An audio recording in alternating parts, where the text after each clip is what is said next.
If you need to import a CSV file into Mailchimp, this guide will walk you through the full process from start to finish so you can upload your contacts quickly and accurately. This is a great way to move subscribers into your audience without manually entering each contact one by one.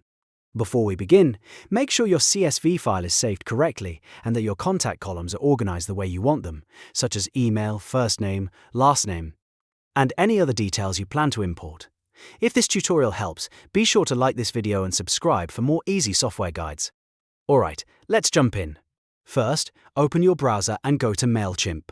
Once you're logged in, head over to the Audience section. This is where Mailchimp manages your contacts and subscriber lists. From there, click Add Contacts. Mailchimp gives you several ways to add people, but for this tutorial, we're focusing on importing a file, so choose Import Contacts. Next, you'll see the import options. Click Upload a File. Then click Select a File so you can browse your computer and find the CSV file you want to upload. Select your CSV file and click Open. Once the file is attached, Mailchimp will be ready to read your contact data. After the file is selected, click Continue. Mailchimp will then move you to the next step of the import process. Depending on your file, you may see another confirmation screen, so click Continue again to proceed. This step is important because it helps Mailchimp prepare your contact data before the final import settings. Now you may be asked to assign tags to your contacts.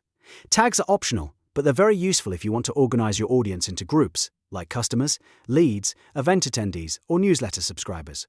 If you want to add tags, select the ones that make sense for your contacts. If not, you can leave this step blank and keep moving. Then click Continue again. Mailchimp may show you one or two more review screens before the import is finalized. Take a moment to check everything carefully, especially if you are importing a large list. Make sure the file is correct, the contacts look right, and any tags or settings match your goals. After reviewing, continue through the prompts until you reach the final import screen. When you're ready, click Finalize Import. This tells Mailchimp to start processing your CSV file and adding the contacts to your audience. After that, click Complete Import to finish the process. Mailchimp will now upload the contacts into your audience list, and once it's done, your CSV import is complete. And that's it. You've successfully imported a CSV file into Mailchimp. This is one of the fastest ways to add contacts, keep your audience organized, and save time when managing email lists. If this video helped you out, please hit like, subscribe, and turn on notifications so you don't miss the next tutorial. Thanks for watching, and I'll see you in the next one.